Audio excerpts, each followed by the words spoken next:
Salut, c'est Loïc et bienvenue dans cette nouvelle vidéo. Dans cette vidéo, j'aimerais t'expliquer comment gérer parfaitement ton salaire une fois que tu as acquis donc le statut de frontalier. Comme tu le sais, étant frontalier, donc ton salaire va donc provenir de la Suisse et donc il va forcément être en francs suisses. Il y a donc beaucoup de choses à prendre en compte pour éviter de perdre pas mal d'argent quand tu voudras rapatrier ton salaire suisse sur ton compte bancaire français. Par exemple, je peux te poser des questions telles que dois-je ouvrir un compte bancaire en Suisse? Comment puis-je me virer mon salaire suisse sur mon compte bancaire français? Ou encore, quels sont les coûts engendrés à cela? Donc, pour répondre à ces questions, la gestion quotidienne donc, de ton argent dépendra principalement de trois facteurs.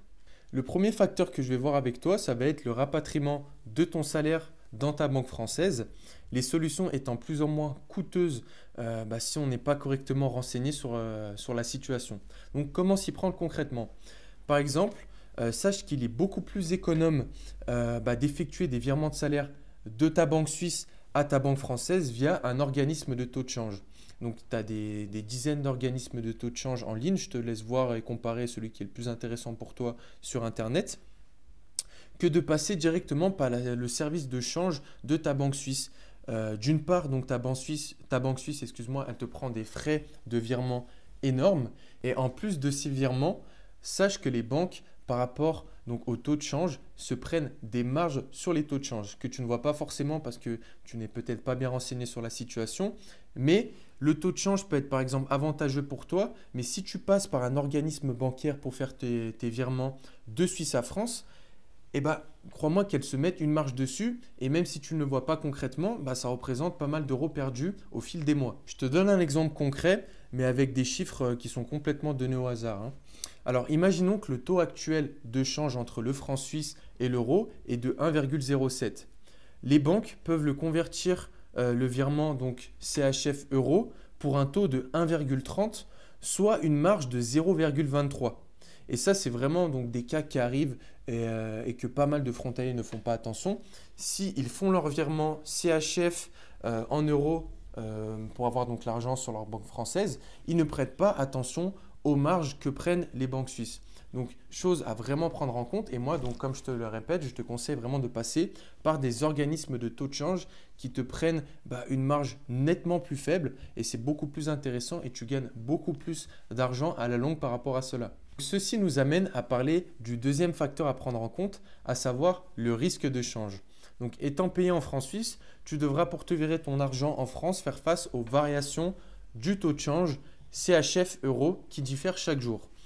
Tu peux te retrouver à recevoir sur ton compte français un salaire totalement différent par rapport à 2 mois différents. C'est-à-dire que d'un mois sur l'autre par rapport au taux de change, par rapport à la fluctuation de ce taux de change, pourtant tu gagnes le même salaire chaque mois, mais sur ton compte bancaire français, tu vas avoir un montant différent. Pour que tu puisses comprendre ceci un peu plus concrètement, on va prendre un exemple qui va t'expliciter le risque de change par rapport donc, à un revenu mensuel.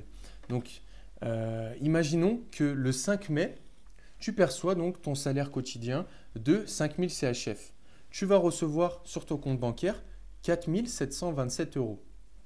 Un mois plus tard, le 5 juin, donc pareil, donc on te vire ton salaire donc mensuel quotidien 5000 CHF, mais cette fois-ci, tu reçois un montant beaucoup plus bas sur donc, ton compte bancaire français. Tu vas recevoir 4570 euros donc, le mois de juin, contrairement au mois de mai où tu as reçu 4727 euros.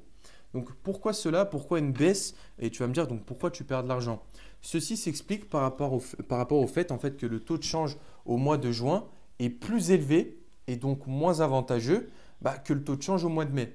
Et forcément, comme tu peux le voir, c'est une source significative de dépenses que la plupart des frontaliers ignorent totalement. Donc, en plus de la fluctuation du taux de change, comme on a vu juste avant, si tu ne prends pas en compte les frais de virement des établissements bancaires et les marges qui peuvent se prendre donc, sur les taux de change, tu perds vraiment beaucoup d'argent à l'année. Troisième facteur à prendre en compte, ça va être la gestion de tes dépenses quotidiennes. À quelle fréquence dépenses-tu? Retires-tu souvent donc sur le territoire suisse? Effectues des achats sur le territoire suisse, etc. Ceci est un critère tout aussi important donc pour le choix de tes besoins bancaires qui va dépendre donc de toi, de ta situation. Tu peux te poser donc différentes questions qui te feront tilt, à savoir par exemple Est-ce que j'ai envie de prendre mon abonnement sportif donc en Suisse? Est-ce que je fais beaucoup de restaurants en Suisse? Est-ce que j'ai des forfaits téléphoniques en Suisse? Et ceci va déterminer si tu as par exemple besoin d'une banque suisse ou à l'inverse, si tu as très peu de dépenses et tu ne vois pas l'intérêt de mettre en route la création d'un compte bancaire en Suisse qui va t'engendrer en plus des frais de carte, comme je te l'ai dit, des frais de virement, etc., etc. Si tu prends déjà en compte ces trois facteurs, il te sera beaucoup plus compréhensible et facile pour toi de savoir comment gérer ton salaire suisse par rapport à ta banque française. Si tu souhaites avoir beaucoup plus d'informations et de conseils, sache que ce que je t'ai donné là, c'est vraiment qu'une infime partie des conseils que je peux te donner. Je te laisse cliquer juste en dessous de cette vidéo. Tu as un lien qui te donne accès à 4 vidéos entièrement offertes qui vont permettre d'une part d'être un peu mieux renseigné sur le sujet, d'avoir encore plus de conseils sur le statut de frontalier pour enfin décrocher un job sur le marché suisse et faire du gros argent. Donc, je te laisse cliquer juste en dessous de cette vidéo pour que je t'envoie tout ça par email. Moi, je te remercie d'avoir regardé cette vidéo-là et je te retrouve à très bientôt.